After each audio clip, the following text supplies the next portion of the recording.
Yeah, right here. All right, ready to go live. All right, Jose, you just start my music, and then I'll play President Trump, and we'll be good to rock and roll. Testing 1, 2, 3. All right. Appreciate you guys tuning in on Facebook Live.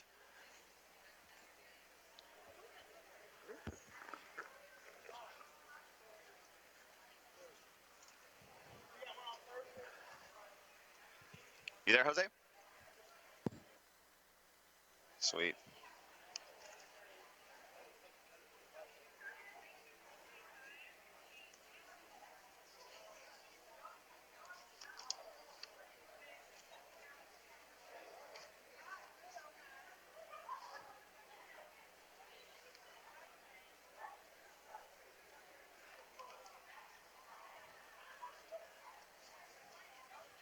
Appreciate you guys coming in on Facebook Live. We'll be going. But I think it's probably unlikely.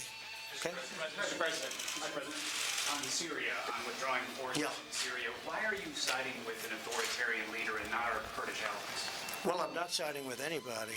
We've been in Syria for many years. You know, Syria was supposed to be a short-term hit, just a very short-term hit, and we were supposed to be in and out. That was many, many years ago, and we only have 50 people in that area. That's a small sector, and I don't want those 50 people hurt or killed or anything. I don't want anything bad to happen to our people, and I told that to President Erdogan. I said, don't hurt any of our people get hurt. Big trouble. Now, a couple of things. States stirring the pot today in the Middle East, and I'll just tell you this. I'm just going to get down to the meat, get down to the meat and potatoes of this. Here's the bottom line, folks. The president in the United States is not going to solve all the problems in the Middle East. It's just not going to happen. The president pulling our troops from Syria specifically is, you know, I don't necessarily see it as a big deal. I would play more the neutral card. I've told you guys this, and this is been about a good 2 weeks telling you guys this. The president and DC are obviously privy to information that you and I don't have. That's just a reality. You and I don't have a lot of this information. The president's not doing this because he wants to get some of the impeachment talk away from him. The president's not doing this because he wants you to look over there and avoid something else. The president is honestly doing this because he has some information, or it's his foreign policy, and this is what he wants to be remembered by. You know, the reality is the Middle East is a mess. It's been a mess for a very, very long time. The United States cannot go around solving everybody's problem. That's just the reality. I get it. I know. But Guillermo, you know, Mitch McConnell said, you know, America needs to lead, and then you had all these other Mitt Romney coming out wanting to open up hearings about. Listen, the reality is the president is forced with decisions that he's got to make every single day. I believe that the president is either A, negotiating from a position of power and saying, look, we're going to pull him out because we're going to be able to apply some other type of pressure on these forces somehow. And here's the other thing, and he tweeted about this. He said, look, time to bring him home. This is a tribal thing. They've been fighting forever, and they're probably going to be fighting for a very long time. We talked about this when the United States went into Iraq, right? We talked about this really with every single Middle East type of conflict. There's so many different, you know, he mentioned tribes. They're really just different types of cultural ethnicities within Iraq, within Syria, within it's just that entire area. President Trump called it a neighborhood, a bad one at that. But there's so many cultural just factions. They don't like the United States. They hate us. There's a lot of people that hate us. They see our men and women in uniform, and they see the American flag right there on their shoulder, the patch. They know who we are. They know our colors. They know why we're there, and they absolutely loathe us. They hate us. Do I think it's a great idea? Like I just told you, I'm neutral on it. It is what it is. The president is obviously acting on some information. We can't go around solving all the world's problems. That's what Bush tried to do, right? W. I get it. And the president, obviously President Trump, doesn't want to be like George Bush, right? He doesn't want to be like W.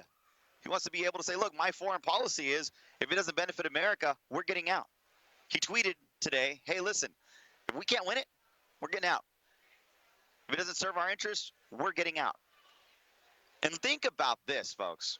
Think about the guts the president has while doing this. Everybody's talking about impeachment, right? Oh my goodness, the whistleblower. Now we got another one. I like it. Someone told me there's another whistleblower, Guillermo. Technically, it's not. It's just the first guy that didn't have enough guts to do it is now saying, oh, all of a sudden I found my guts, so now actually I can come before you. But we'll get to that in just a little bit. But they're saying, oh man, look, the president's doing this because he wants to create a diversion away from impeachment. And folks, if the president wanted to create a diversion from impeachment, this is absolutely the horrible way to do it. The president doesn't care about the impeachment against him because he knows that he's never going to get removed from office. It's just not going to happen. If anything, movement on Syria like he just did is going to piss off some of the Republican senators who would then vote for removal from office. So the theory of, hey, the president is doing this because he wants to, get the heat off of him and get the heat off of all this impeachment talk. The president is just creating a diversion. He doesn't care about the region. No, he's not. This is a pretty bad diversion if that's what the president is doing, which I believe the president is not. A lot of people come out and say, listen, if the president says it, if that's what he wants, if that's what he desires, if that's what his policy is, the Democrats automatically just go after him no matter what. Absolutely. You know that. So the president coming out saying, hey, look, we're going to take him out. No reason to have him there. Listen, they've been fighting with each other for a very, very long time. What we don't often talk about, folks, we talk about obviously President Trump quite a bit, and especially the national mainstream media. But we don't talk about President Trump's foreign policy, right? We don't talk about what his foreign policy legacy is going to be. And, we really should talk about it because he defeated ISIS. Oh, Guillermo, well, technically, they're just not doing it. No, come on.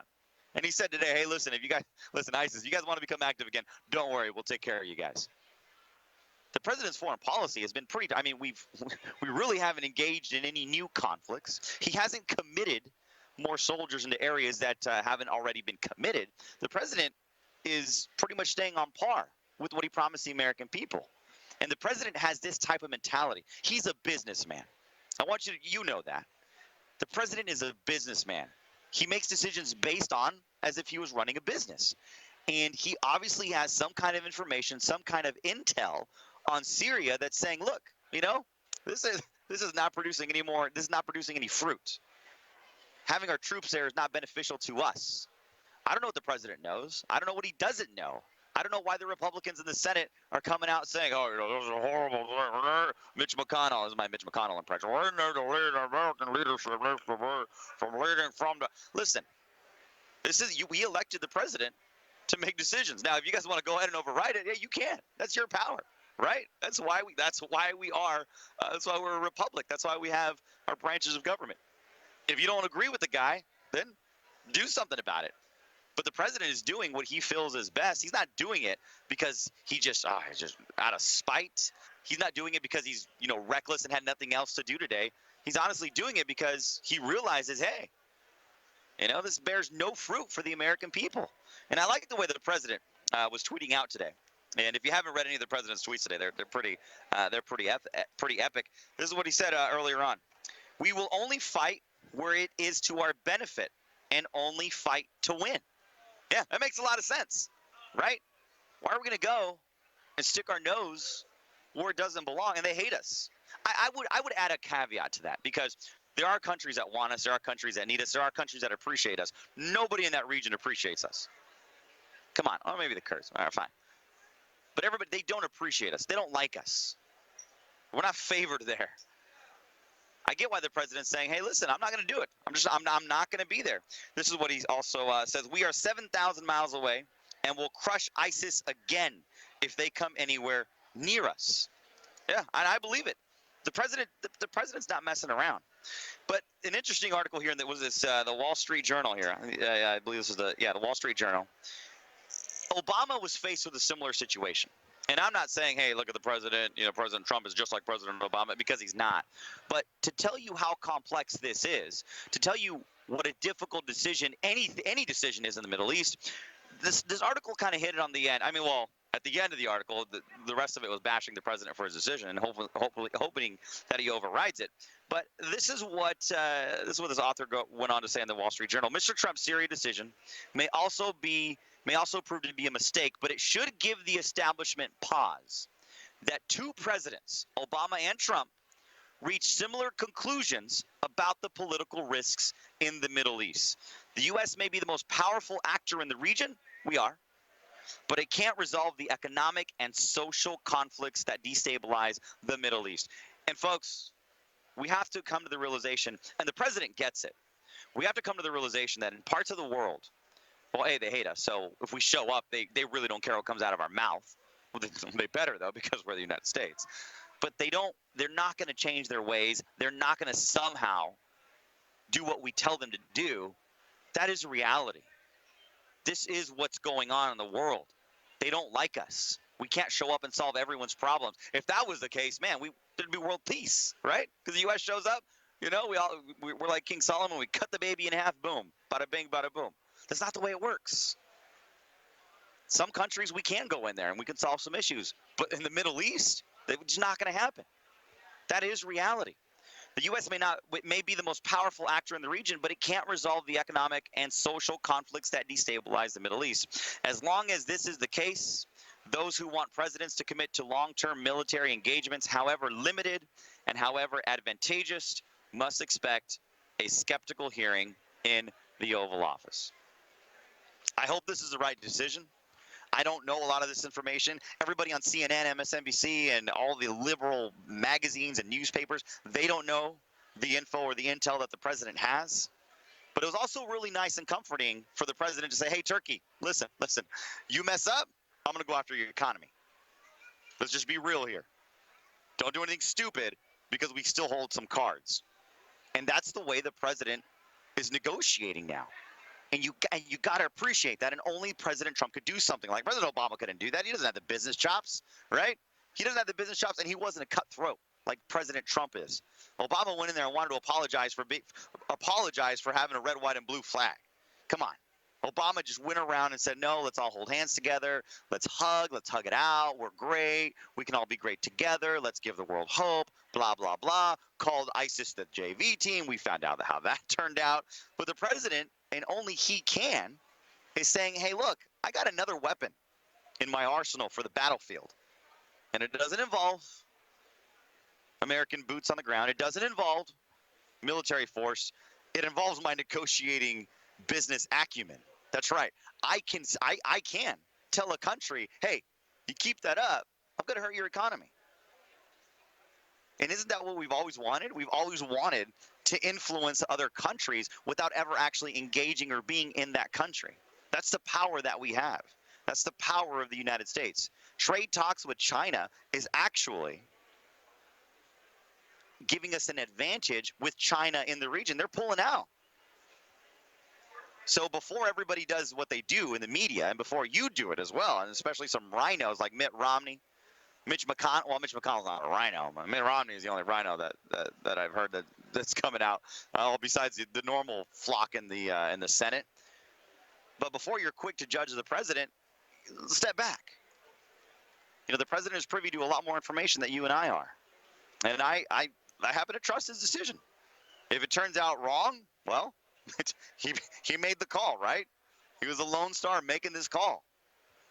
And if it turns out advantageous, as most of the time what President Trump does turn out to be what's best for the country, well, he doesn't get the credit because let's be honest. If he does that, he never gets the credit when he does anything good. And if he does, then it's always Obama, right? If anything ever happened well during President Trump's presidency, it's always President Obama that did it. But we'll have to wait and see. I'm more neutral. Everyone's rebuking him. Mitch McConnell. Who else here? This is what I wanted to. Here we go. So this is Lindsey Graham. And I agree with what Lindsey Graham has to say here. Well, the last part of this, Lindsey Graham tweeted out, President Trump may be tired of fighting radical Islam. They are not tired of fighting us. Now, listen, Lindsey, if you think the president is packing up, going home and saying, all right, we got it. ISIS is done. We're good. They'll never come back. They're never going to fester back. We got this. ISIS is done forever and ever. Amen. It's not the case. ISIS is going to be around, unfortunately, long after the president leaves office after serving 8 years, because I've predicted he's going to win in 2020. The president, the first glance that any of his generals give him that, hey, ISIS is festering up in the region, you know the president's going to say, all right, back we go. You know that. So for anybody to come out today, any politician to come out and say, oh, the president is not taking ISIS seriously. Well, actually, that was Obama calling him the JV team. That's why we were in the position we were in. The president has had huge success with ISIS. I trust the president. Here we go. Moving on here. In tweets Monday morning, President Trump defended his position and said that the United States was being played for a sucker by continuing to serve a policing operation for people in the Middle East countries who don't even like the USA. Yeah, and we are, folks. We're policing parts of the world where people look at us in disgust, spitting on us. They hate us. Do you have a son, a daughter, grandson, granddaughter, uncle, cousin, niece, brother, sister serving in our military, and you know they're out there risking their lives for a place that doesn't like us, they don't care about us? That does affect me. That does piss me off. And you know me. You know, I'm pro-Americana. I want the United States to be the world power forever and ever. I don't want anybody to even come close to us on that perch. But knowing that a country doesn't like us or is unappreciative, that just pisses me off. Have you ever done something or for somebody and you do it and, it's not that you want a lot of appreciation, right? Not like you want them to say thank you every time they turn the corner. But a little bit of, hey, thank you for being here. Maybe once a year. You know what I mean? Do something. Help us out. But we're in a place where people don't like us. I get why the president is doing this. And that is his mentality. We knew this. This is no surprise. The president's foreign policy decisions right now should be no surprise to you because he campaigned on this. Non-interventionalist, American first. We're only going to be there if we have to. We're only going to continue the fight there if we need to, if it's somehow going to be advantageous for us. That's the reality. He went on, it's time for us to get out of these ridiculous, endless wars, many of them tribal, and bring our soldiers home. He tweeted in all caps, "We will fight where it is to our benefit and only fight to win." Mr. President, I trust you. I know deep down inside that you didn't make this decision hastily. I know you know what you're doing. And even though some say you're doing it for political reasons, if you are, this is a horrible thing to do because you're just going to piss off some Republicans in the Senate. If this impeachment inquiry ever goes forward, it ain't going to help you. But come on. I agree with it. Appreciate you guys tuning in on Facebook Live. And if you are on Facebook Live, you know I am not in the studio. I am here at the big Fresno Fair in where else? Fresno, as the name alludes to. I want to get to some of your comments here on Facebook Live. We do have the great pleasure of not being interrupted by commercials because we're coming to you live from the fair. Brad coming in on Facebook Live. I trust the president to do the right thing. And listen, and that's what a lot of information is given to the president. A lot of information is the generals in the area, our military men and women in the area, they know a lot of this information. Oftentimes, the only information you and I rely on are the media, right? We read about it, a little headline pops up on Facebook or on whatever, Twitter, and you're like, oh, man, a bad move by the president. Well, why is he doing it? I mean, that's the only information we get. The president and those in D.C. are privy to a lot of information, of which, and I'm still going to go on record saying this, everybody knows who the whistleblowers are. I told you this from day one. The only ones that don't know are you and I. We'll get to that whistleblower fiasco in just a bit. Delano, bring the troops home. Delano, steel balls. Here's the thing. The president could literally just be in coast mode, right? The president knows that the Democrats want to take him out of office. He could literally say, hey, listen, you know what? Maybe I stop tweeting. Maybe I just, listen, everything else is just going to have to wait. Foreign policy, don't wait. Listen, I might not be here. Let's just take a chill pill for a second. Let me just play nice with everybody, not draw any more attention to me, right? The president could totally be playing that card, but he's not. He's saying, hey, I'm not worried about it. I still have to. I still have to lead America. I still have to make sure this country goes forward. Screw it. I don't believe we should be there. We're pulling out, and there's nothing that's going to stop me. And that you got to give credit where credit's due. You have a lot of presidents in the past facing re-election. They change their tune a little bit, right? They settle down. They don't do very much. They're not necessarily coming out with any type of big policy plans. You know what I mean? They're not doing that, or they're staying in conflict and wars because incumbent presidents during wartime are pretty favored, right? He's not doing any of that. He's not letting anything affect him.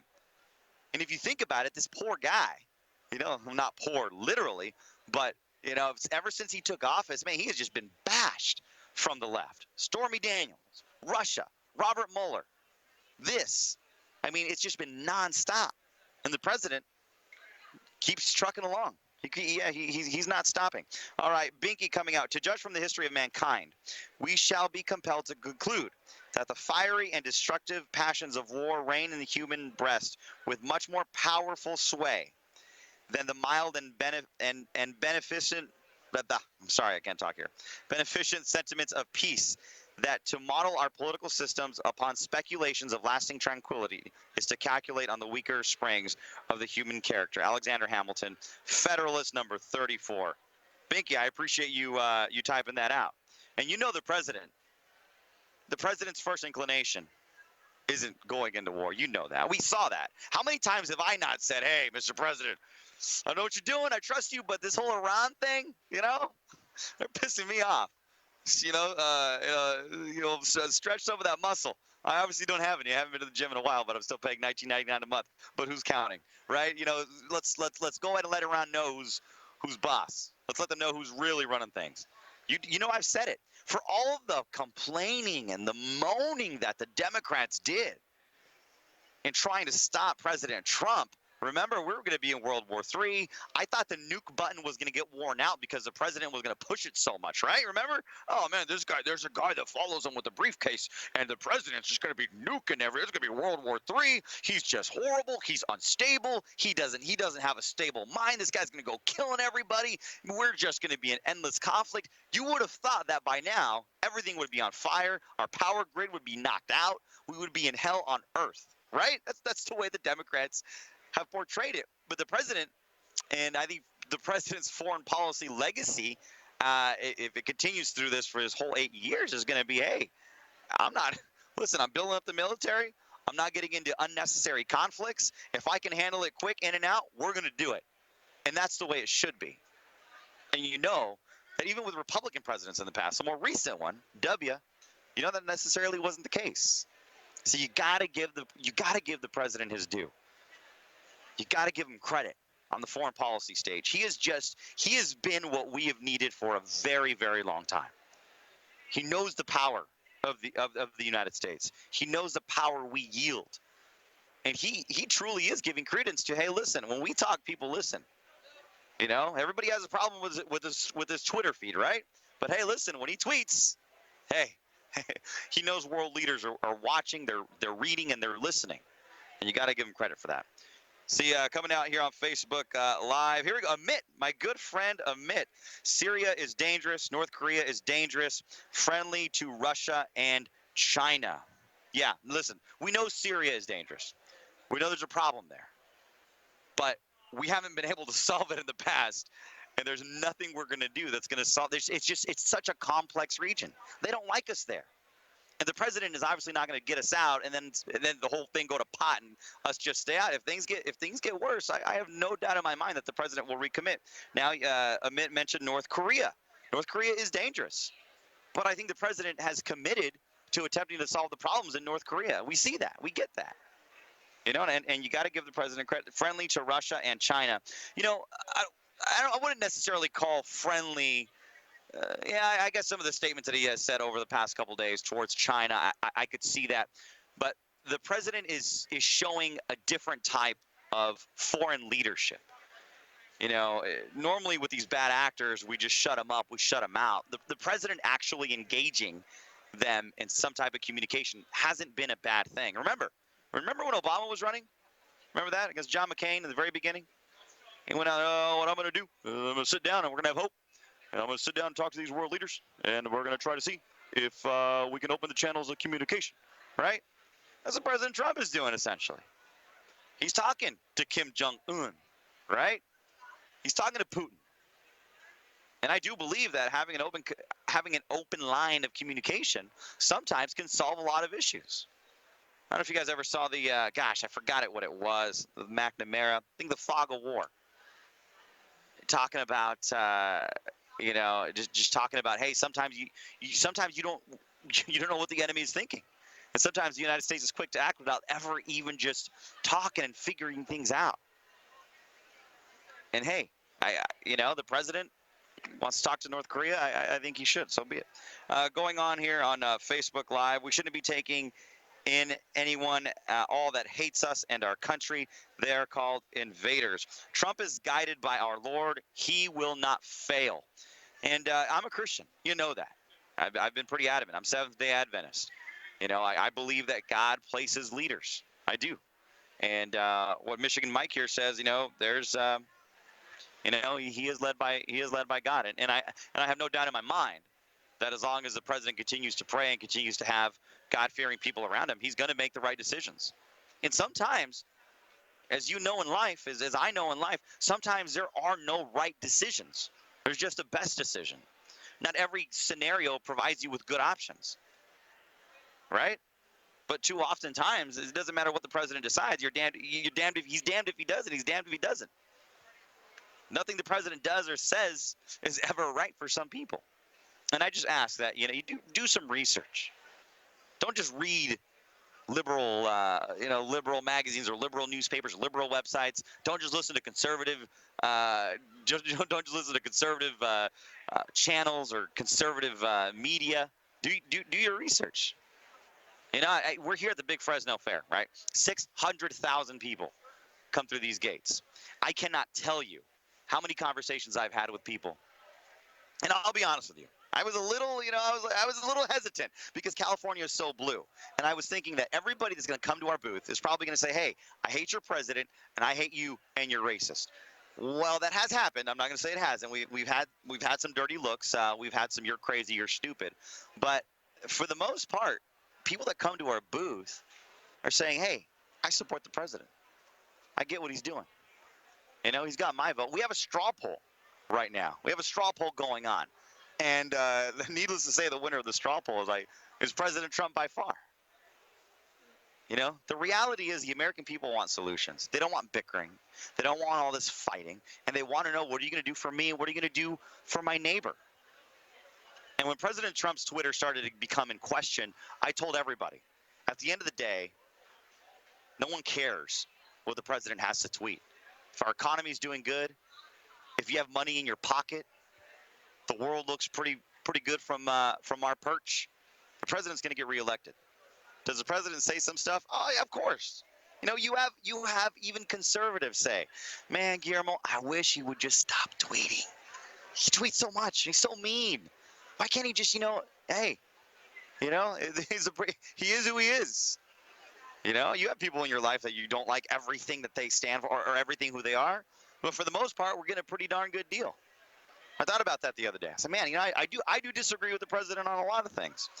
But what would have been the alternative? You're going to get rid of the guy because of one thing you disagree with him? As a whole, he's done a damn good job. Unemployment, what is it? Unemployment, 50-year low? Lowest unemployment for Latinos, blacks. Foreign policy is doing pretty damn good, although some liberals are freaking out because we're not combating climate change. Overall, the president has done a very good job. Going on here to Facebook Live, some more of your comments. Appreciate you guys tuning in. Yasmin, Shirley, Jolene, Chris, Michigan, Mike, Amit, appreciate him as well. Joan, bring the troops home. Yeah, good. Daryl here. Okay, this is a long comment, but very good reading. She's new. It was a full plot to take our president out, but it was badly flawed, so Mr. Schiff tried to push his own agenda. I'll get to that comment. It's a little long. Here we go. Oh, wow, it is quite long. All right, we'll have to probably get to that in just a little bit. But I do want to move on here. Again, we have the benefit of not taking any breaks here because we're live at the Big Fresno Fair, and the radio audience is listening to the NFL. The other thing I wanted to talk to you about was the whistleblower. All right? Yeah, here we go. Let's take this. I'm so damn tired of this whistleblower. I want a whistleblower on the whistleblower. I want to know who this person is. Not because of retaliation, and you're probably saying, oh, he's going to get retaliated upon. There was this great article here on the whistleblower and the Democrats trying to protect their identity. And I just gotta tell you the amount of nonsense and stupidity they're willing to go through to protect the identity. Where's this article at? Here we go. No. Where are you? All right, folks, just give me a second. I'm not in the comfort of my studio, so here we go. Not able to get everything in line. I'm on a stump here. All right, here we go. Where are you at? All right, the whistleblower. So the Democrats here, they want to protect the whistleblower and his identity.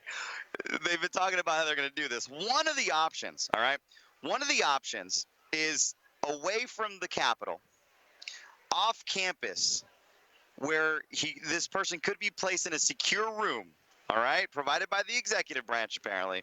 The meeting of the whistleblower for their testimony could also take place via like television, like they do with the prisoners. They sit behind a television camera, and they're able to do that. They're also talking about maybe a screen to protect the identity, right? Where you don't know who they are, but you can hear the voice, but the voice will be distorted. Listen, the amount of protection that they want to give this whistleblower is pretty damn stupid. You want to know why? Because there's so many people that know the identity of the whistleblower. The Democrats know the identity of the whistleblower. Adam Schiff knows the identity of the whistleblower. The only people that don't know the identity of the whistleblower are you and I. I even believe, and you might doubt me on this one, I even believe that the president and the executive branch knows who these whistleblowers are. I really do. But as someone told me today, Guillermo, listen, this is getting hot. There's a whistleblower. There's another one coming out. There's really not another one coming out. It's the same group. But apparently the chosen spokesperson probably is not going to look good. He's probably going to look like Robert Mueller on the stand. And so is this next whistleblower. But the Democrats are running out of options. And what is the whistleblower going to tell us? Think about it. What is the whistleblower going to tell us that we already don't know? We're going to have some guy behind a screen. You know what you should do? Put a Chuck E. Cheese costume on him. Isn't there like a marshmallow? Isn't that like a marshmallow is like an artist, right? It's literally like a marshmallow with like X's on there. Put that on. I don't care what you do.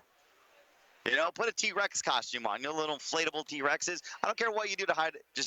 Listen, nobody cares. Because what they have to tell us isn't going to be anything new. We have the transcript. The president released the transcript. We know what the whistleblower is going to say. Come on, this isn't breaking news. Nobody cares. We're going to find out eventually. All right? And you and I are the only ones in the dark. The reality is the whistleblower is not a good witness. They're going to be like Robert Mueller, Christine Blasey Ford. They're going to be that caliber of witness. They're not going to be able to provide any type of clarity. They're not going to be able to provide any type of credence. They're not going to be able to help the left out more than anything that hasn't helped out the left. Let's just be honest. They've had no star witnesses. They haven't been able to knock it out of the ballpark, right? You talk about the JV team. This is the JV team. And no offense if you got a kid playing a JV team. No offense. Let me use it. You know what I mean, right?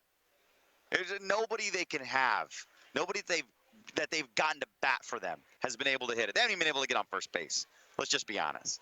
The best they've been able to do is maybe bunt, and that's about. I'm saying it right. You bunt the ball.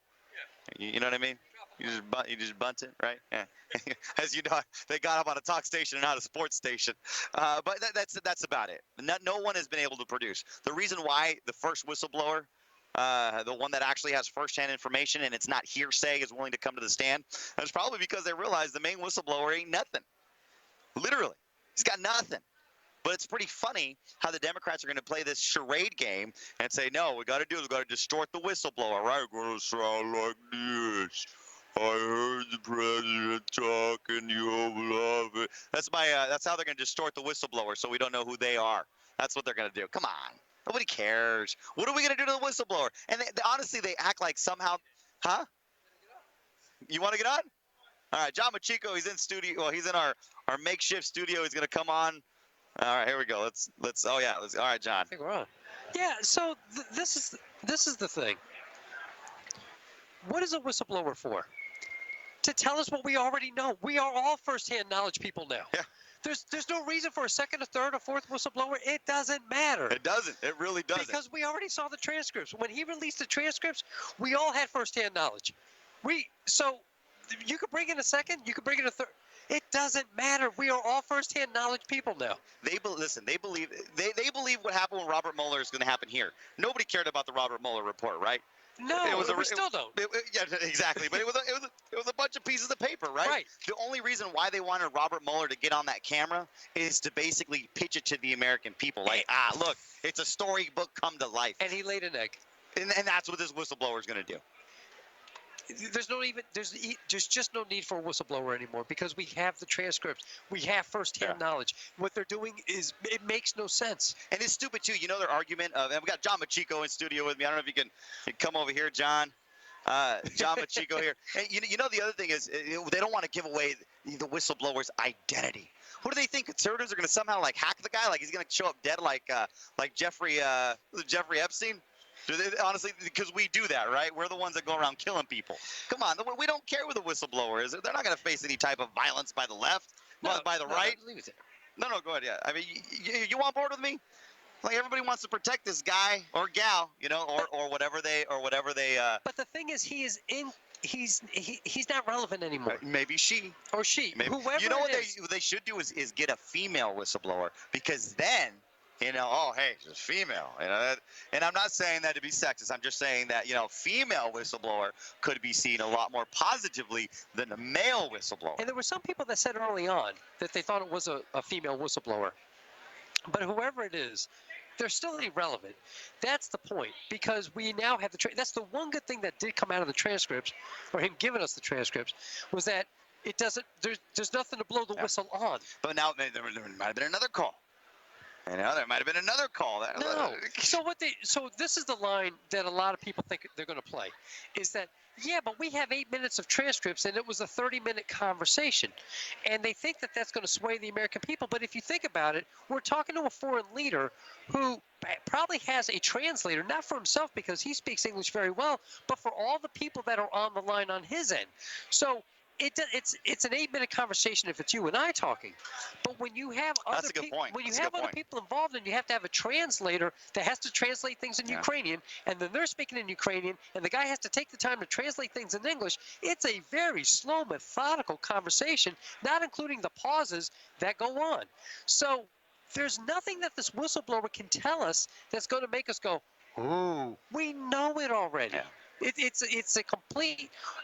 They just keep throwing stuff at us, hoping something will stick, but there's nothing there.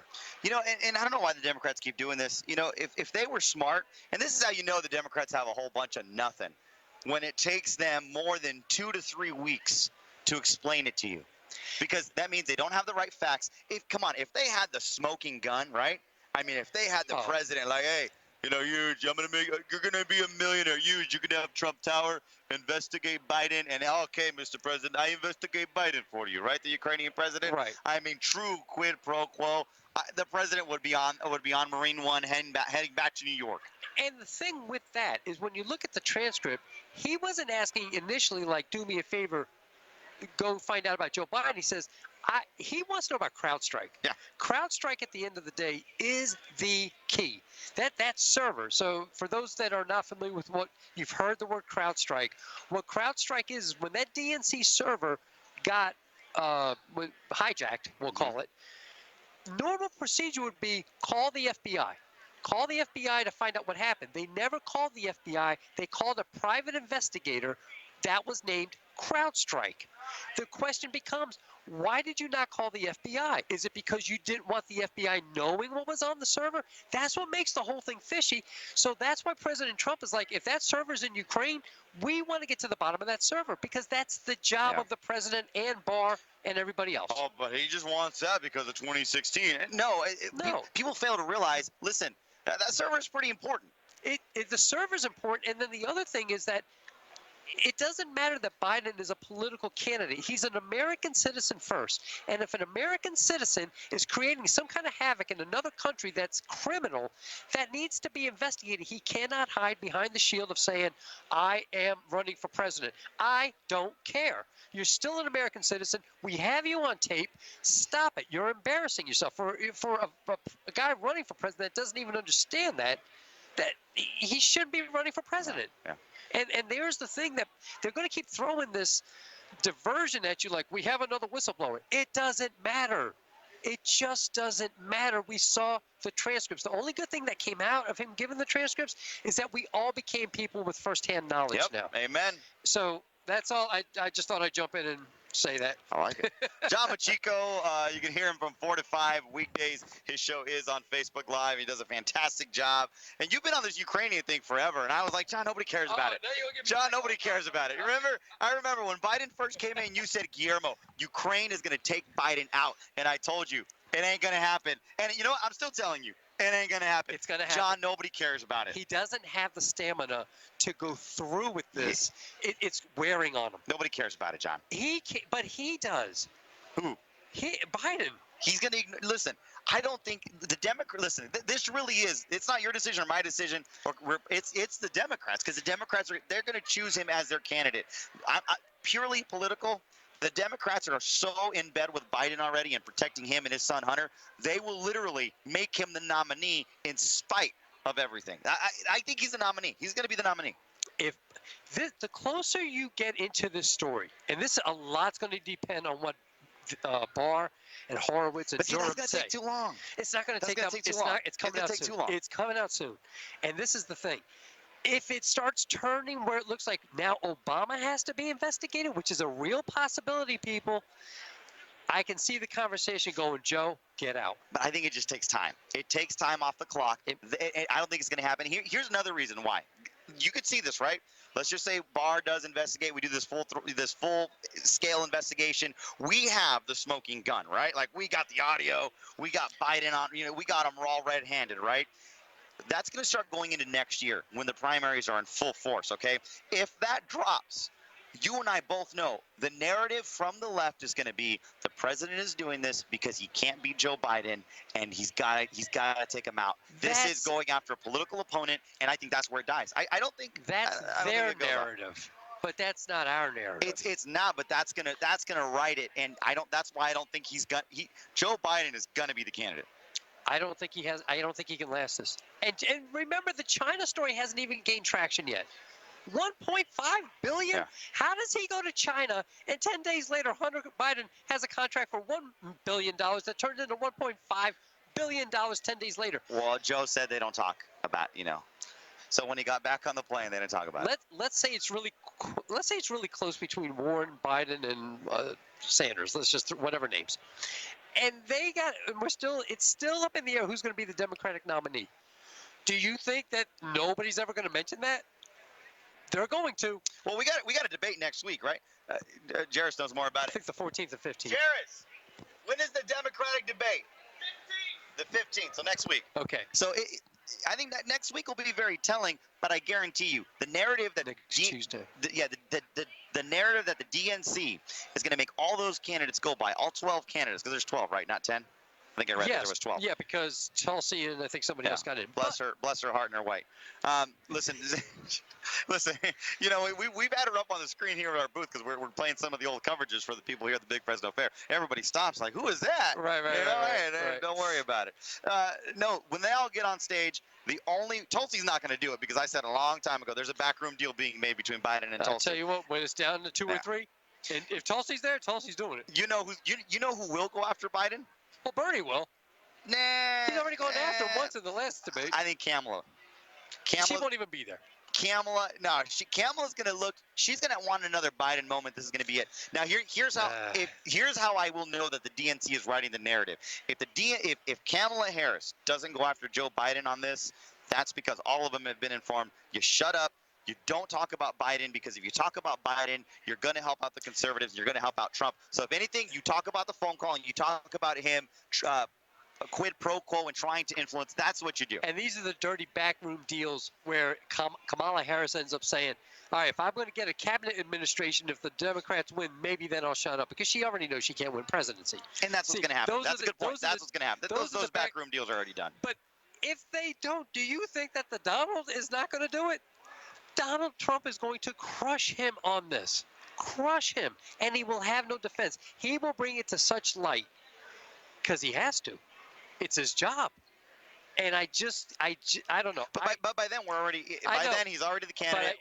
I just don't him doing it. But I think Biden's going to be the candidate. I know you do. I don't see him surviving it. You're still on the... Nah, I'm feeling better about it every day. Oh, my gosh, John. Yeah, I'm just saying. I just can't see him surviving it. All right. He's barely's got the stamina now to do this. He's 76, going on 90. I mean, he is. He's lost something on the fastball. Trump is right. Well, but the old person in the race is Bernie Sanders. So at least Joe Biden's not in the hospital with 2 stents. So Bernie Sanders with the myocardial infarction, now they've said, and he's got 2, it was just a heart attack, and 2 stents, and you're a medical guy, so you right. And now we got Joe with dementia, or the early signs of it. And I don't want to say that, because people that I know in Delaware will tell you he's a great guy, and I hope it's not the case. I hope it's just memory lapses of he's being gaffes. What does that leave you with? Warren, who's got no play at all in the Midwest, and she's not even very likable. Yeah. They got a tough. Impeachment's their only shot against Yeah, no, Trump. I agree. I don't know how many people have come up to me and say, "Hey, do you think he's going to get impeached?" No, he's not going to get impeached. This is the way they get him out. If Tulsi Gabbard had this big, huge run, maybe there's some appeal there to some people. But I got to be honest, man. They're not going to happen. They're in a rough spot. Real quick before you go here, what do you think about the president's decision to pull troops out of Syria? I talked a lot about that on my last on my show before yours. I don't like it. I'm not happy about it. I don't know what he's thinking in regards to, is he got a very short leash on Turkey? I don't think this is about ISIS like everybody's talking about. This is really, for me, this is about the Golan Heights, because Syria sits right on top of Israel.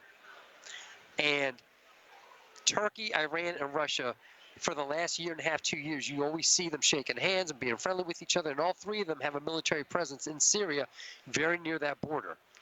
And I'm afraid that everybody keeps talking about ISIS and talking about all these different things, but Golan Heights is really what Russia is after. They have so much in natural resources that Russia would love to have. They're not getting the goal on, though. Not going to happen. But my point is, if you take American troops out of there, I wonder if that hurts Israel's position, because not only natural resources-wise, but militarily, it sits it's called the Heights. It sits in a very high place. That's such an advantage if some kind of war did break out. And I don't like the fact that those 3 countries have military presence. That's why Russia's always backing Syria up. Oh, yeah, because for sure. Want that real estate is very, very important.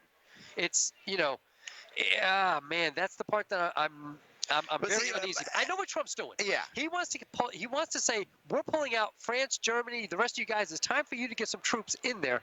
I just don't think that's going to happen.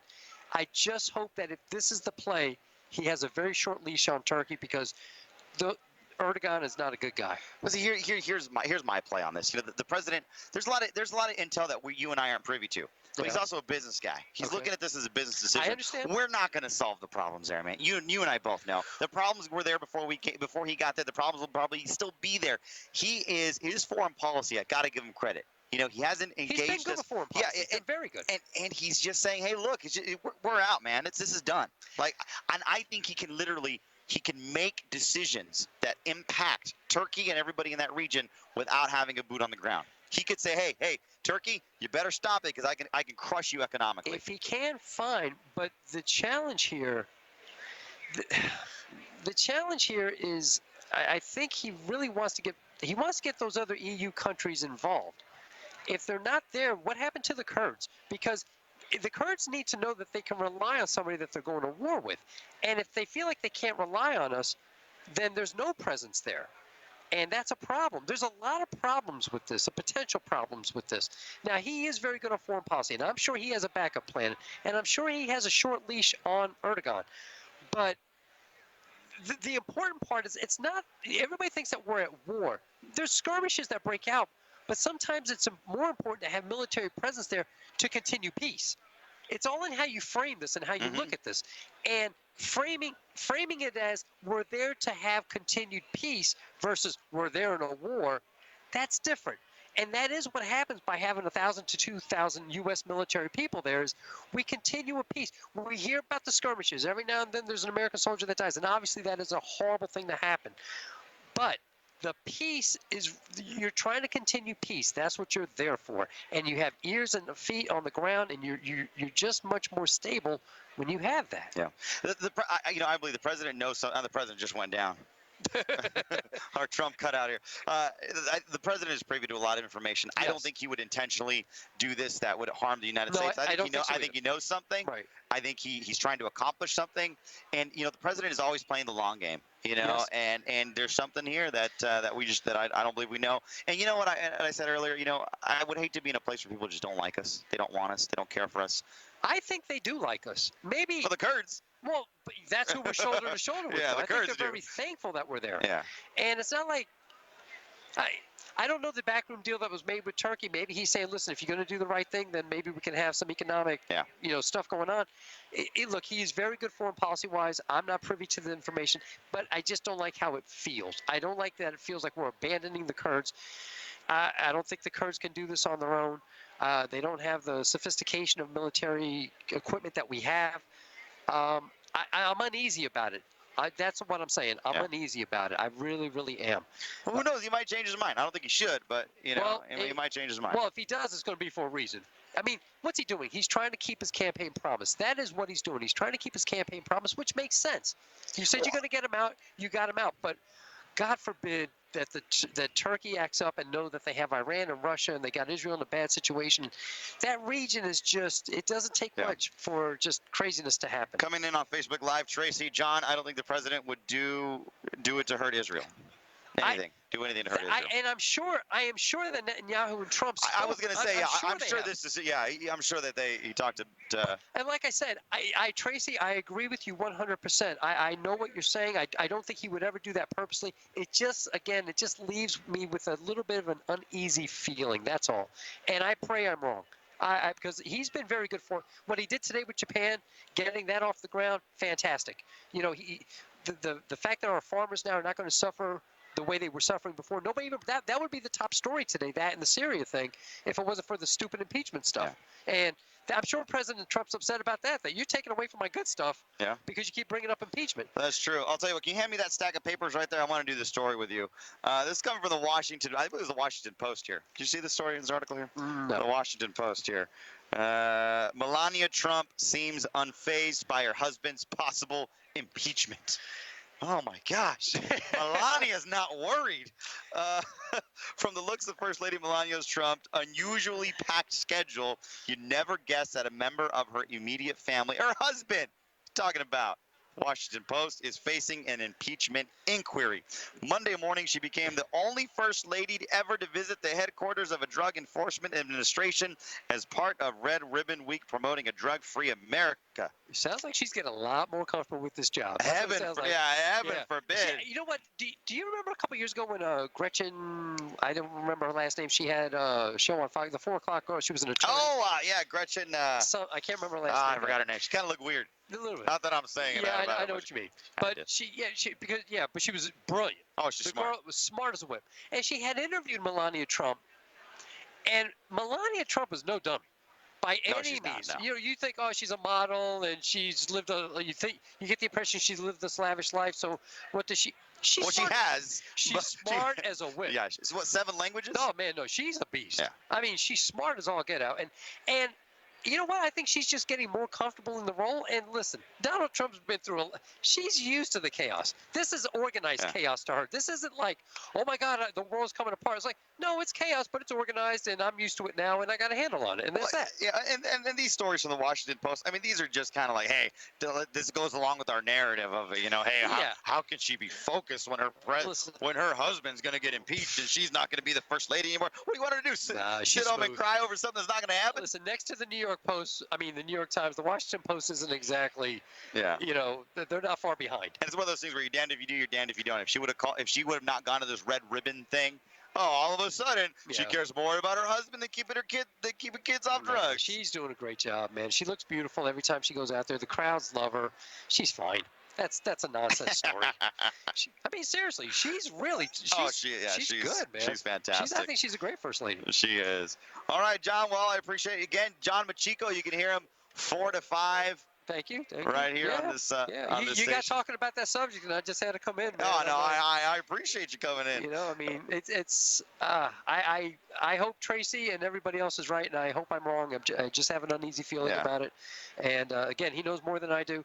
And Pompeo, look, if Pompeo tells me this was a surprise, then I'm like, oh no, that's not good. But hopefully that's not the case. That the president must know something that we don't. That's the only explanation. That's the only explanation. And sometimes, maybe that a backroom deal with Turkey, or somehow, hey, look, it's between you and I. Don't go tell anybody. And maybe they're testing him. With the little knowledge that we have, we can only, we make our best assumption. But I trust he's been good on foreign policy, so I trust that he knows what he's doing. But does it make me feel comfortable? No. Yeah. No. All right, buddy. All right, John Machiko, everybody. You can hear him here from 4 to 5. He's here at the Big Fresno Fair. So if you are local, you want to stop in and visit and say hi. I believe he's going to be here until close, so you can see him. Jairus Jackson is still here in the house, so you can visit Jairus Jackson. Appreciate you guys tuning in on Facebook Live. When we come back from, we don't have to take breaks, but I want to load this up for you guys because it's going to be great. Give me about a couple seconds, but I'm not sure if you guys got to hear the Canadians.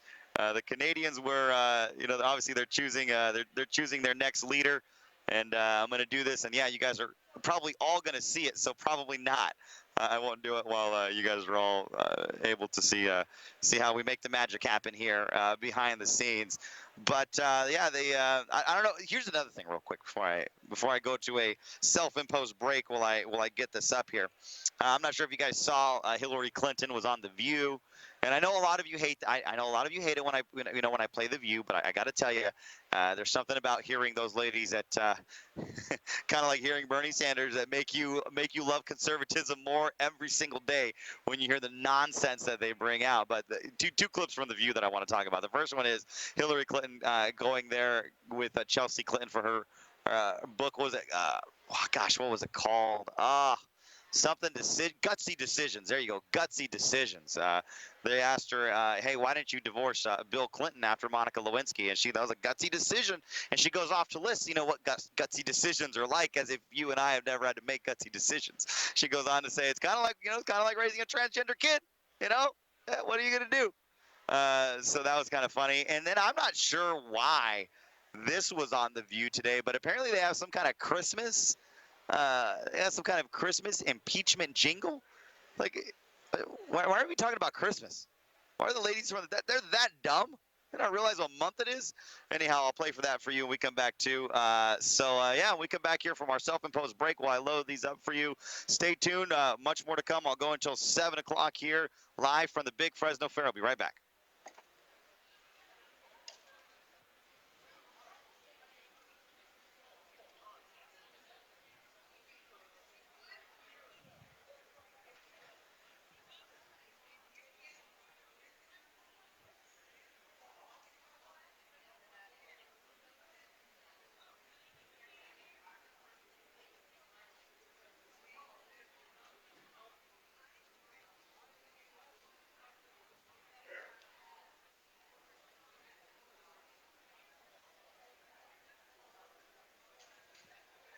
All right, folks. Appreciate you guys tuning in on Facebook Live.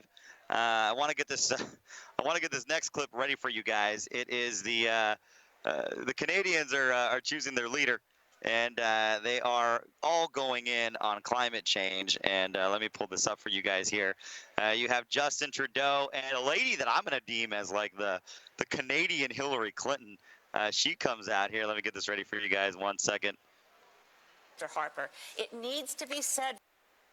All right, there we go. I'll load that up for you guys. Give me about 10 seconds, and we'll be right back.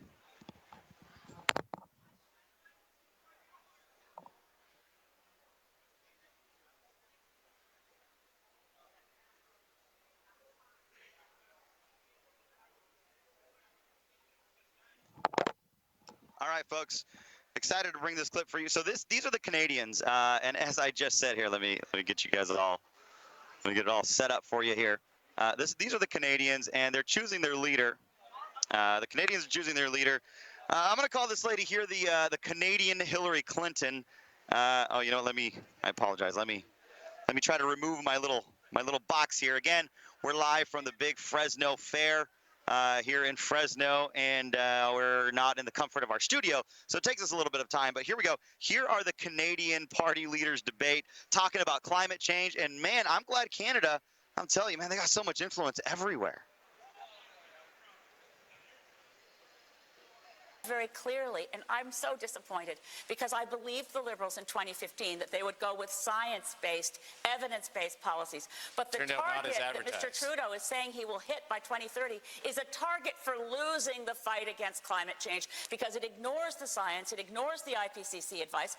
On this stage tonight, the Green Party is the only party with a plan, Mission Possible, that will actually protect us. A plan that will destroy the economy. A plan that will destroy the economy. You know that's not true. It is true. true. That's not true. Yours is 38% below 2005. Our plan is to stay in line with science. Our plan is this. Which science did you find that Our plan is in line with target? the IPCC report, and it's to keep warming within 1.5 degrees, which you love to say, and it's very important, and I agree with you. I love to say.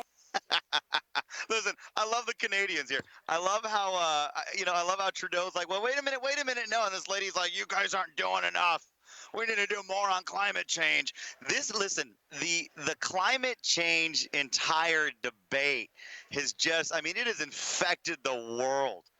It is absolutely hilarious. Trudeau gets it right here in the end as well. So this is, listen, and I don't keep up with Canadian politics, thank God. That would just drive me insane. But here's from their leaders' debate here as they talk about how far to go in on climate. Apparently, they don't feel like they're doing enough. And what do the Canadians emit? Like, I'll be honest with you, we're probably larger polluters than the Canadians. I love how the Canadians think that they can solve problems when they're pretty insignificant.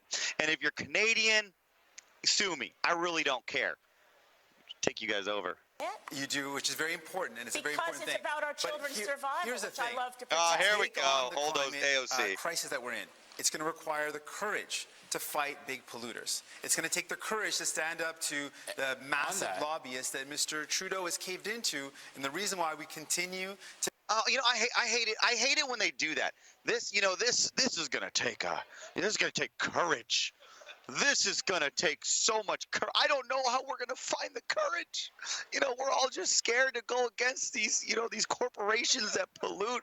It's just, how do we function? Where do we find the courage? Give me a break, man. Come on. There's liberals all over the world that are mouthy. If anything, the people that need to find the courage are the conservatives around the world to shut this thing up. Come on. I hate it when people act like the globalist climate change just proponents are just, come on, give me a break. They got a bigger lobby than we do. Pay subsidies to the fossil fuel sector. We would immediately end those subsidies if formed. The experts are agreed that what a climate plan needs to do is to be ambitious and doable. And of the plans that are forward here on this stage, there is only one plan that the experts has qualified as both ambitious and doable, and that is the plan that we have begun to put in place. Last word. Mr. Trudeau's plan is failing. It is making everything more expensive for hardworking Give me the Canadians, French and he guy. has granted a massive exemption to the country's largest emitters. That's not true, Our Mr. plan takes the climate change fight global, recognizing that Canada can do more to fight climate change by exporting our clean technology and helping other countries. You're insignificant. Come on. Oh, listen. Canada can do more. You know what? I'm pro climate change now. If it's going to ruin your guys' economy, do whatever you got to do. Listen, nobody's going to make a dent on reducing pollution, which again, I'm letting the liberals have their facts here. That supposedly, we are somehow contributing to to this horrible climate change. Listen, have your facts. No one of you in Canada is going to solve this issue. Now, if you guys have like a back door to China and India, the largest polluters, and you're able to, I don't know, try to convince them to stop polluting, then I might say, okay, you guys wield some power. But come on, nobody cares, Canada. And Justin Trudeau, are they all over the or the blackface thing yet? I'm not sure, because I didn't hear them talking about that. I didn't hear them talking about that over there. But yeah, there you go, Canada and the climate. The climate debate has gone full global in China. I mean, in Canada, and we knew that was going to happen. I mean, come on, let's just be real here. Let's go out to some of your comments on Facebook Live. We are here at the Big Fresno Fair. We are not in studio. If you are in Fresno, California, we invite you to stop on by. Jairus Jackson is in the house. John Machiko is in the house. We're here in the Commerce Building in our little nook here in our studios. And later on, we'll have to pan the camera out. You know what? I'll do it right now because, you've been sticking with us here. Let me pan the camera out if I can. Let's see here. That way you guys can. Oh, you know what? I can't. The thing is like mounted stuck. All right. I apologize. All right. One of these days, we'll give you guys the full view of the studios, and we'll give you the full view of our perch here at the Big Fresno Fair. We are right across from the Republicans. Right across. Hey, is there anybody in the Democrat booth that wants to talk with me? Probably not, right? Any Democrats want to talk with me? Who? Carbasi. Why not? He's gonna say no. Yeah, get him on if you can, I guess. He probably doesn't want to do it. Local city council member. First question I'm going to ask him is where you fall politically. Come on, what are you, left or right? After that, he's probably not going to want to answer any more questions after that. But anyhow, that's what it is. It is what it is. It's not what it's not. Let's get to some of your comments here. Binky, this is for everyone. Great info here. This is Agenda 21 New World Order garbage. Canada is why you can't preserve a republic in a multicultural society. China is the one that needs to change. Good feed, G, for real. Well, that's good. Our feed tends to start lowing, or starts tend to powering down when you got so many people on one network. So I'm glad the feed is still good for you guys. Canada pollutes the environment all the time with chemical valley across the Huron River. Ah, all right. Well, maybe they do need to clean up their act. But come on, I just get when we talk about Canada. Canadians just irritate me. They really do. But anyhow, hey, I want to play this next thing for you guys. So I'm gonna prepare this for you. The ladies from The View, and I don't know. Apparently, this was from today. The ladies from The View here. I guess they're getting ready for Christmas. Is he gonna come on? He's gonna come on. All right. In a little bit, we're gonna have local Fresno City Council member. All right. Let me. We're gonna take a quick pause here and see if we can get Mr. Carbasi on. All right, come on in. How you doing? All right, Mike. Good to see you. Come on in. Thanks. Come on in. Have a seat. You can take this headset here. Sure. We'll turn you on. All right, you guys, we're in for a real treat. You got local Fresno City Council member Mike Carbasi in from District 2. He just won you gotta back up like we like each other. Okay. Don't worry about it. No one will say anything. I swear. Right. Two guys sitting this close shouldn't be legal. All right, Mike Carbasi joining us in studio, Fresno City Council member. Mike, I'm gonna give you the hard-hitting questions. I don't know how much time I got you.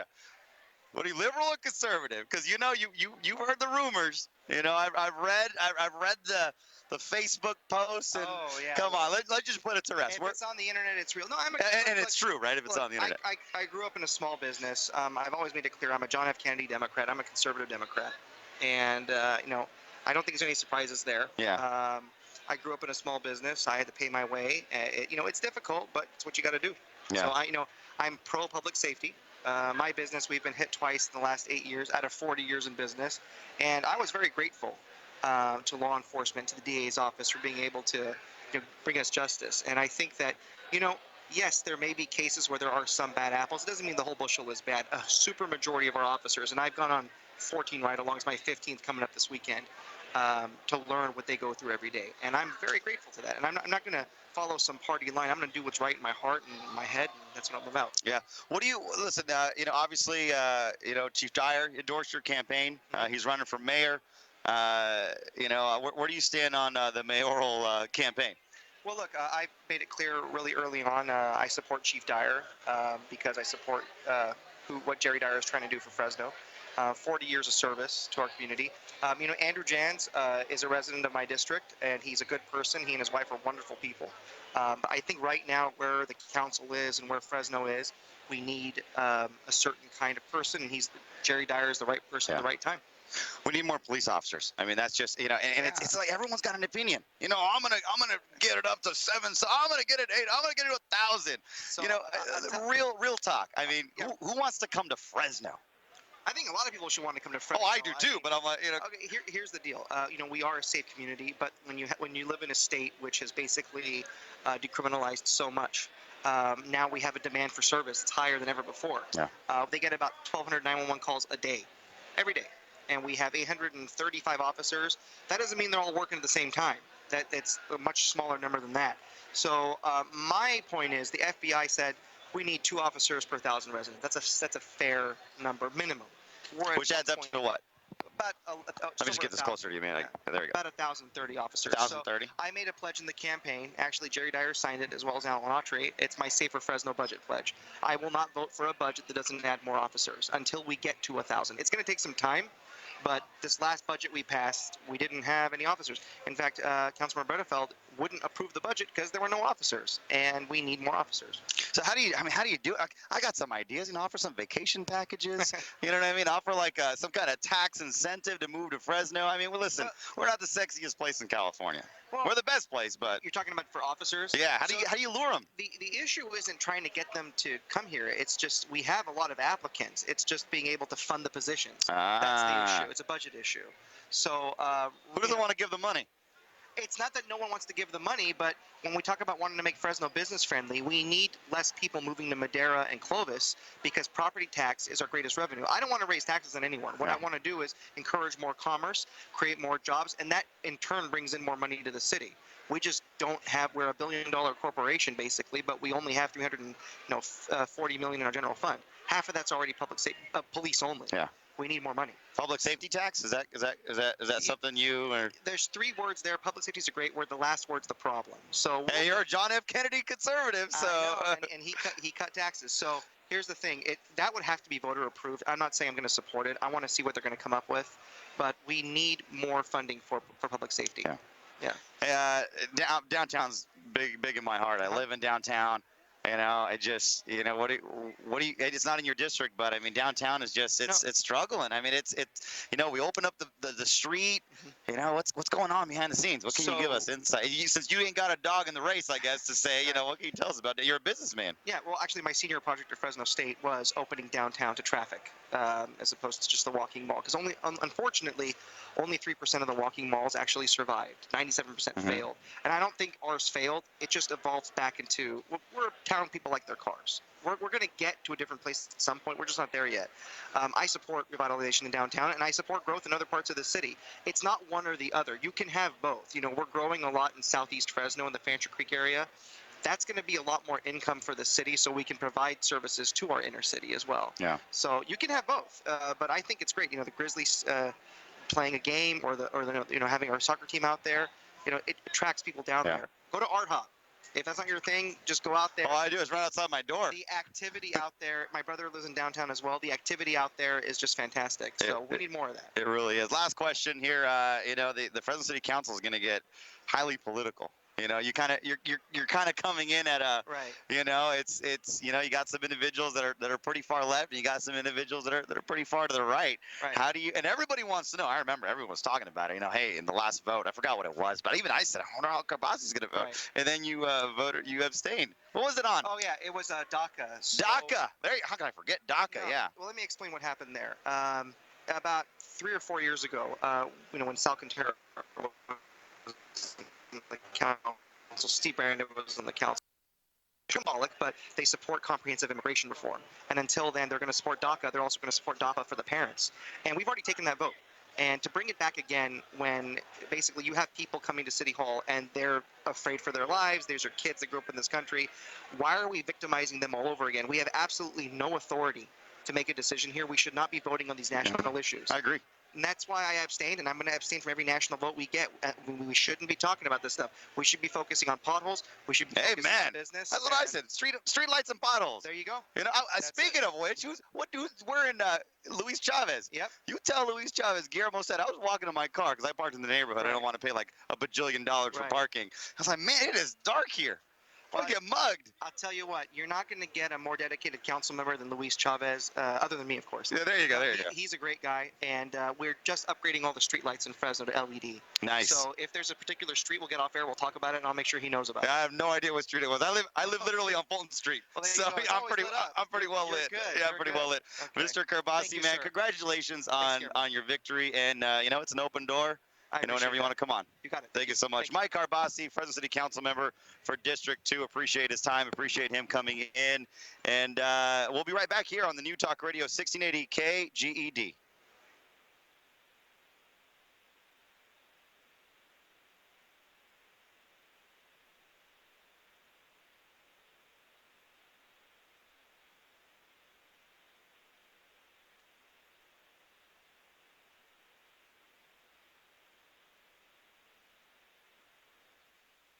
All right, folks. Appreciate you guys tuning in and staying with us there for the impromptu interview there. Hey, I do want to get back to what I had told you guys about.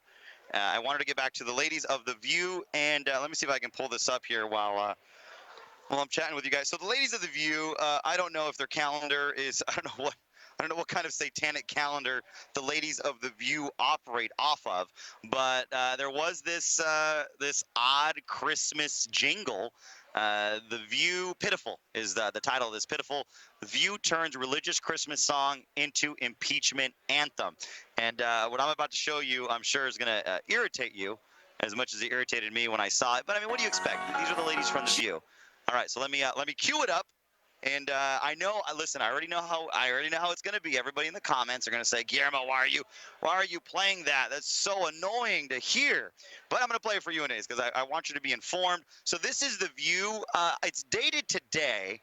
I don't know why they're having a Christmas jingle on. I don't know. Maybe you guys can explain it. I don't sit around watching The View every single day. So here's The View. It's dated today. This was sent to me. This is dated today with their Christmas jingle. Joy Behar being serenaded here. Here we go. Joy to the world, the time has come. Inquire, indict, impeach. Not every heart prepares his doom. He's broken protocol, but stays above it all. Our POTUS is genius or Neanderthal. He rules. Hold on. First of all, if it sounds as bad to you guys that it does in my ear, it sounds like there's cats dying. I'm not sure. I'm telling you, I don't know what satanic calendar these ladies from The View operate on, but whatever it is, I have no idea why they're singing about Christmas. But here we go. Here's more of that. Of this pitiful song being played.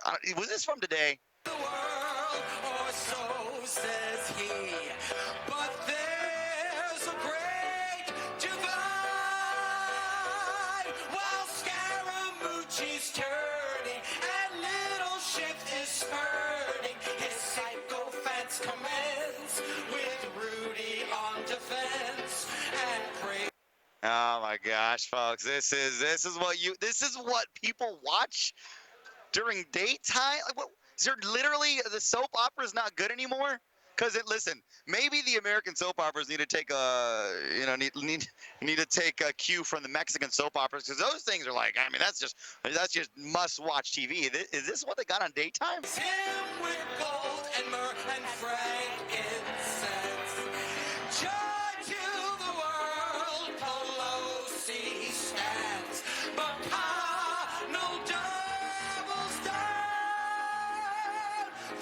I'll tell you, it sounds like cats dying. It really does. I hope this isn't turning away anybody from our booth. We have the show on live right here outside of our booth, and it's painful. It's painful to hear. Donkeys will unite, the elephants will fight, the House will say let's go, the Senate will say no, the country will overdose on whistleblow. Hero. The country will overdose on whistleblow. Are you serious? No one cares, right? No one cares. Anyhow, I'm not going to torture you. There's still another about 30 to 40 seconds of that. I'm just not going to play because I care about you. I care about your ears. But I did want to show that to you. So whatever satanic calendar these ladies of The View are on, God knows why they were playing Christmas. It's not even, I would get it because you know how they have that Christmas in July? Right, that Christmas in July, like on what is it on Hallmark, where they show all the Christmas movies in July. But Hallmark is good, though. I'm telling you, they just suck you in. I mean, those movies with my grandmother, sometimes I watch them. They just suck you in. I mean, they're so predictable, but I mean, that's understandable why they'd be doing Christmas in July. But come on, we're in October. We haven't even had Halloween. My vegetarian turkey loaf hasn't been cut yet. We're already singing Christmas jingles. Come on, ladies. This is how badly they just want to get the year over with. Maybe if we sing about it, maybe if we make it into a Christmas jingle, Santa Claus will be very nice to us. We listen. Come on, hey Santa. We know what all the Democrats want for Christmas, right? Besides a good candidate to run against the president, which they know they don't got. They just want to take him down. But I figured I'd show you guys the ladies from The View and their satanic calendar thinking it's Christmas coming early for them, and Joy Behar being serenaded by an impeachment Christmas melody. But anyhow. Oh, tell them I said hi. Wave out there, say hi. How we doing? Now, listen, as you know, we're at the big Fresno Fair. Give me the straw poll, all right? Because I know a lot of you. Someone probably hurt themselves putting that together. No kidding. So we're here at the big Fresno Fair. So here is the president's. Bring me the closest candidate. All right. So listen, we're here at the big Fresno Fair. So at our booth, we're having a straw poll, and our straw poll is actually a lot more stringent on voting than the state of California, just by comparison. All right, just by comparison. So here's President Trump. Let me put the president on my right. Well, no, it'll be your right. There we go. Your right. So this is the president right here. This is President Trump. Here's Bernie Sanders, all right? So let me just show you guys here. The president, look at all the red balls there. Look at that. These are now we're only letting eligible voters vote. All right, we're not like the state of California where we're going to allow everybody and dead people to vote. Here's the president right here. And this is since Wednesday. This is a poll that we're doing here at our booth. And the purple obviously stands for Republicans. The blue stands for Democrats. But you could see, look at the president. This is the closest contender right here is Bernie Sanders. But you could see, there hasn't been any Russians coming here. Much to the Democrats' chagrin, they honestly believe that we're rigging it. No, we're keeping it as legit. We take them down at night so nobody can mess with them. One vote, one person right here. President Trump killing the competition. This is Bernie Sanders. Let me bring you probably the saddest one here. Hey, who's got the least? Can we get Beto? Hey, Jairus, can you bring Beto over? Bring Beto. Yeah, who's got the least? Buttigieg, right? But yeah, look at the president right here. Look at where he's at. And you can see, so the blue, you got some blues in there, all right, which means he's got Democrat support. Here we go. Who's this? Pete Buttigieg, folks. Here he is. He's got a whopping, I can count them, 5 votes. 4 Democrats and 1 independent is going to vote for Pete Buttigieg. Come on, guys. Case closed. Case closed. Pete Buttigieg needs to just drop out of the race. But here's our straw poll. We're going to keep this going until the end of the fair. I can't even pick this up. I could probably just, I get my bicep workout here with the president. Truth be told, these containers are pretty heavy in and of themselves. But we got the straw poll. There it is, the president. Hey, what we got to do, Jairus, I don't want anybody else. It doesn't matter. There's nobody else. Elizabeth Warren is doing well. But, there's liberals in here. There's Democrats in here. See if I can count them without spilling the president's gumballs here. You got votes. Tons of votes, folks. Tons of votes here. Let's see here. 1, 2, 3, 4, 5, 6, 7, 8. 8 Democrats in a sea of red here. 8 Democrats right here voting for the president. A couple of independents there. But, I'll be honest with you. I honestly thought, and truth be told, because we got, I got to be honest. I got to tell you, this can skew a little bit conservative. Now, let me tell you why. Because the Republican booth is right across the way. And the Republicans are selling Trump gear. So obviously, we're in line sight. They're going to come over here. They're going to vote. But they're, combined, I would say, the Democrats have had a presence here. They've been sporadically through all their candidates. I think they would add up to probably rival the president together. But we all know that the Democrats are not going to run as one. But Joe Biden not doing too good here in Central California. But Central California has let everybody know. Oh, Beto. Someone got mad because the picture on here didn't look like Beto O'Rourke. Yeah, I was like, well, it doesn't matter. This is his official portrait. What do you think I am, going to doctor Beto O'Rourke? Probably because he looks a little sane here. He hasn't gone all crazy nuts on us just yet. But Beto O'Rourke has a whopping 3, 4, 5, 5. No, 6. I can't count. Math is racist, remember. Yeah, 6 votes. 5 Democrat and 1 independent there. That's what happens exactly when you're going to take people. Camel, our very own United States Senator. And we actually had a man who was put in jail because of the weed policies that she pushed. No way. He's not too happy about it. To be a Democrat, for that reason, he's voting for Trump this time. No way. So Kamala Harris here putting away someone for weed. Helping us out. Came to the booth and said, hey, I don't like her. I'm voting for President Trump. So here we go. She's got a little bit more. I'll give her that. She's got 1, 2, 3, 4, 5, 6, 7, 8, 9, 10, 11, 12, 13, 14, 15, 16, about maybe 20 in the low 20s. Low 20s there. Who are these 2 Republican wanderers in here? Who are the 5 Republicans for Bernie Sanders? They probably had a heart attack in their life and they feel bad for the guy, Bernie Sanders, so wait, Bernie Sanders is in second. Yeah, Bernie Sanders is in second. But Bernie Sanders making a decent run at it here. Making a decent run on our straw poll here. Bernie Sanders. Andrew Yang Andrew Yang, folks, I'll tell you this. Andrew Yang is starting to get the support from the millennial, younger generation. Here you got Andrew Yang. Not a lot, but enough to be dangerous. Andrew Yang here. A lot of independents. 1, 2, 3, 4, 5, 6, 7 independents. 3 Republicans. 3 Republicans for Andrew Yang, Mr. I don't wear a tie.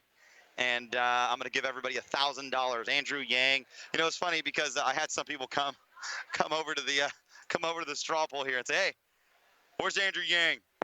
I want my $1,000. I want my $1,000. Yeah, there you go. Well, you get your $1,000.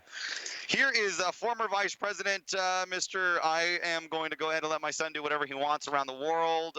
Joe Biden here. Joe Biden. Who are the Republicans voting for Joe Biden? Gosh. Again, red is Republican. Blue is Democrat. Purple is independent. 1, 2, 3, 4, 5, 6, 7, 8 Republicans here. 8 Republicans in our straw poll obviously don't know what the heck is going on. I'm offended. If you're a conservative, you're putting your balls in here. I'm very offended. This is just gumballs. Putting your gumballs in here. I'm very offended. This is ridiculous here. I expect Democrats, independents too. This is why I'm telling you, folks, and this is why I told John Machico. Joe Biden is going to be the candidate. I don't care what y'all got to say. Huh? No. Was he got more than 2? I don't even want to. Julian Castro is so irrelevant. I don't even want to bring him up. How many he's got? Oh, he doubled his votes today. This has been a high Latino day today. Here we go. You got 6. You got 6 here. 6 for Julian Castro in our poll. 5 Democrats and 1 independent. Again, this is about as good as it's going to get, folks, for the Democrats. It's only 1 vote. 1 person only get to vote 1 time. Dead people we don't allow to vote here. I swear. When they're dead, they're obviously not going to be here. So this is why we're saying it's tougher to vote in our straw poll at our booth at the fair than it is to vote in an actual election in California, folks. I'm telling you. But anyhow, So, yeah, there you go. There's our straw poll, and I wish it was reflective of the entire state of California, because then that would mean the president would be taking California's electoral votes, and this thing would be more of a done deal than it already is. But I figured we'd let you guys know how our straw poll is going, a little bit of a live demonstration of our straw poll. Again, we're here at the Big Fresno Fair. Appreciate Mike Carbasi, Fresno City Council member for District 2, coming in and stopping on by. Yeah, we'll take her. Pocahontas, I honestly thought Pocahontas was going to have more than this. Pocahontas, maybe mid-30s here. Two Republicans. What is up with these Republicans? Gosh. You know what? They're probably the Mitt Romney type of Republicans. But here you go, Elizabeth Warren, folks. Elizabeth Warren, maybe two Republicans in there, 6 independents, and, maybe about 20 Democrats. Yeah. Not surprised. Not surprised. But Jarris Jackson, appreciate him giving me those straw poll tubes, figure out who the Central Valley and fair goers here at the Big Fresno Fair are supporting. So, yeah, come vote today. They actually have until next Monday, so they have another week. But if it keeps going, we're closing it down the day before the fair till we can count everything. All right. And we'll be fair with our counting, right? We're not going to be like, I don't know. Anyhow, appreciate you guys tuning in there, giving you guys a little bit of a glimpse of our straw poll. Let's go out to some of the comments here. It would be nice to turn California red. Yeah, I agree. And I told you guys earlier, I said, when we first got to the Big Fresno Fair, obviously, California is deeply blue. The area that we're at, the Central Valley, is a little bit more, a lot more conservative than some of the areas. We do have Republican congressmen. Obviously, our great Devin Nunes is right in the county next door to us. This where we're sitting is Democrat Jim Costa. But overall, I mean, I am surprised by the amount of Trump supporters. And I'll tell you this, because we do this game, 10 hours here at the Big Fresno Fair, you start to kind of go crazy in this little 10 by 10 booth. But we start kind of like, hey, what do you think that person is? They're going to come over here. Yeah, definitely Democrats. They come up, give me a red ball. I want to vote for Trump.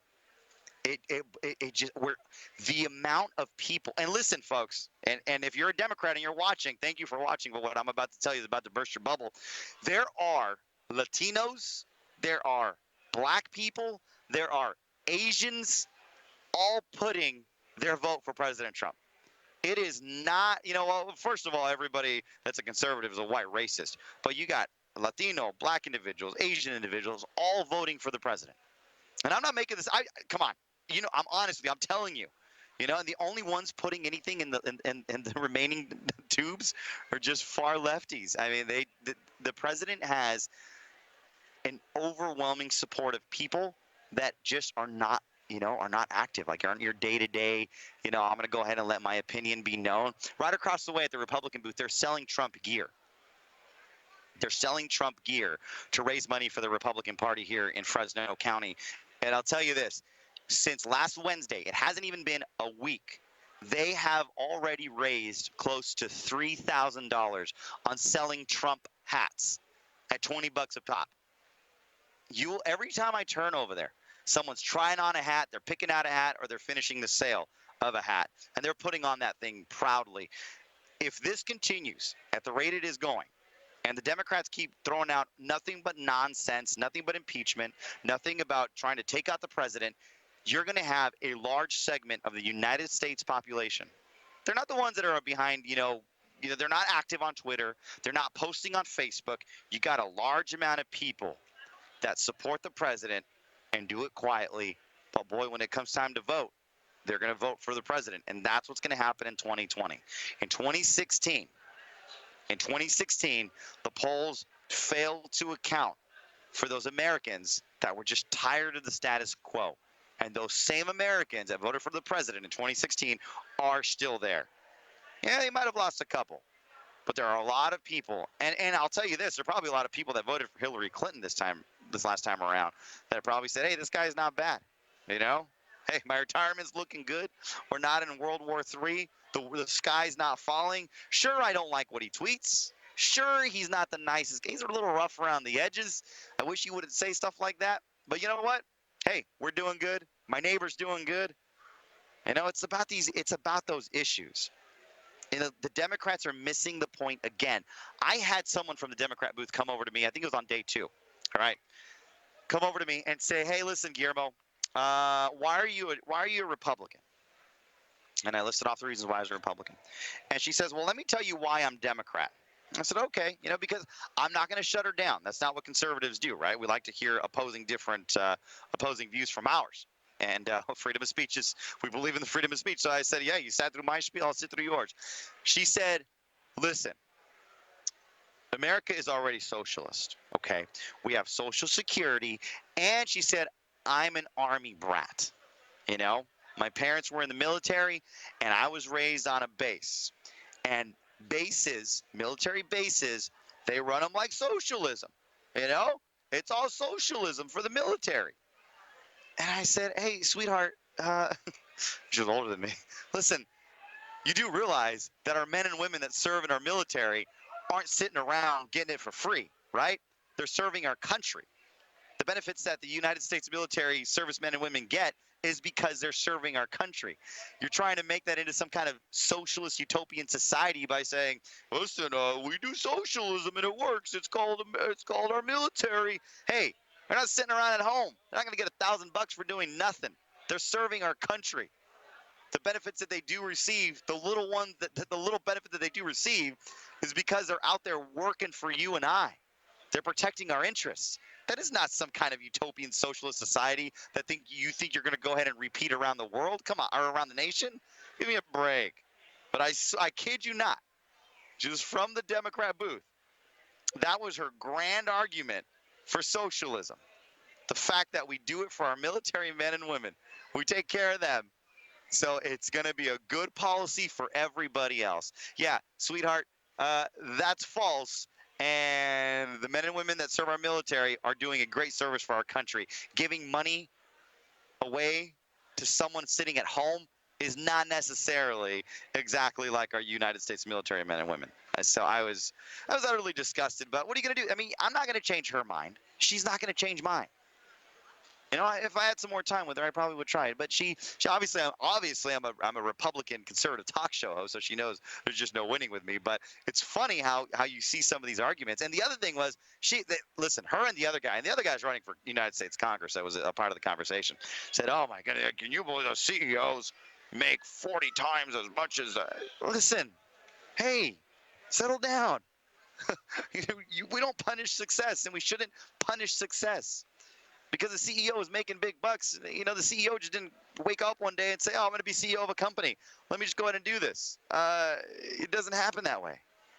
But these Democrats are just so enthralled. And then the minimum wage. Oh, my gosh. When we started talking about the minimum wage, folks, they were just not having it. I mean, talk about what the guy running for Congress was like, hey, listen, I actually believe that you shouldn't raise the minimum wage. That's not going to work. I was like, dude, you're running for Congress as a Democrat. And you don't want $15 minimum wage? Well, that's because you know it ain't going to work. But their entire theory and their entire notion is, with minimum wage, that, listen, it's got to be a livable wage. And I told them, hey, look, it's people like you guys, and it's the Democrat Party that wants to keep those entry-level jobs for people as lifetime jobs. So, well, they can't afford to pay the rent. They can't afford it. Listen, people go through struggle. You get an education, you get ahead, you go out and you work hard, you put in a good day's work, you try to advance yourself, you get ahead. These minimum wage jobs, they're not intended to be lifetime careers. For some people they are, and congratulate, you work your way up. But those jobs, come on. It's the United States, you're in America. You can go from rags to riches. You can become president of the United States. Get out there and work. It was almost as if I was saying a bad word when I was telling him, hey, go out there, work hard, get ahead. And it was like, oh, I can't believe you said that. No. We got to take care of our people. I said, like Margaret Thatcher said, listen, socialism, eventually you're going to run out of someone else's money. And that's going to happen. Well, we're here at the big Fresno Fair right here in Fresno, California. Let's go out to some of your comments on Facebook Live. Joseph, I miss you on that other station. Joseph, well, I'm here now. It's a better station. 1680 AM. Make sure you listen to me here I'm on from 5 to 7, so you still get 2 hours of Guillermo. You just got to go on the AM dial and go further to the right. You will eat from the sweat of your brow. Bible talk. Trust me. The Democrats I was talking to did not want to hear about the Bible. Yeah, well, I told this lady that said, hey, we got to have socialism, and the military bases are socialists. The American military bases are socialist, so that's why we got to have socialism for everybody. I told her, I said, hey, listen, my mom had me at 16. Didn't care. No, she's like, yeah, well, I still believe in a woman's right to choose. I'm like, all right, well, then she would have aborted me then. And she kind of just, it is what it is. Yeah, anyhow. Let it go. I love our armed force people. They give their life every day. Sheila, I agree. Let's see here. That's why we have 401k in place. That's true. Social Security, we pay into it and never receive what we pay into the system. Denise, dang it, you're right. I should have mentioned that. But again, she was just rambling on. I wasn't going to change her mind. The odd thing, when she was telling me, she was telling me about her daughter who had an illness, and she was complaining about insurance. And she was saying, hey, listen, she hasn't been able to get insurance. She just got laid off. She's unemployed now. She hasn't been able to get insurance. And I said, hey, listen, well, first of all, if she had insurance, there's a thing called COBRA, and it's covered. By the way, if she goes to an ER, she's going to get seen. So, and I don't know if a lot of you might not be from Central California or from California. There's so many programs that you can get on. I mean, come on, nobody should go without insurance in the state of California. There's so many you're low income, they give it to you for free. It's called Medi-Cal. But this argument from the left that, oh my goodness, my daughter has no insurance, that's because of Trump. Well, first of all, the current schematic that we have in California is because of President Barack Obama. So in case you haven't realized that, the president is not the one that kicked your daughter off for health care. But I mean, this is the insanity, and this is the stuff that they're feeding the people. And they have a booth. I mean, so the stuff that they told me is probably what they're pitching out to the people that stop by. But this is why I like being out here. This is why I enjoy coming to the Big Fresno Fair. We're able to have these conversations. We're able to meet people, and I'm able to tell you. I was telling you already, but the president has a lot of supporters, even in a deep blue state such as this. I know I saw a comment on Facebook Live that said, hey, maybe the president will win California. Let's turn it blue. Let's turn it red.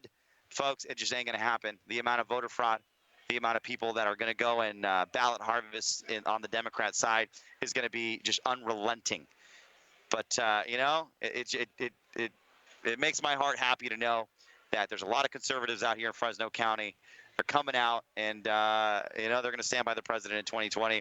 Appreciate you guys tuning in to Facebook Live, and appreciate you guys watching on local television, 32.3. I will be back tomorrow from the Big Fresno Fair, and tomorrow you will have to bear through commercials because we'll be back on air as well. Appreciate you guys tuning in on Facebook Live. And again, if you remember me from my from the previous radio station I was on, I'm now on 1680 AM.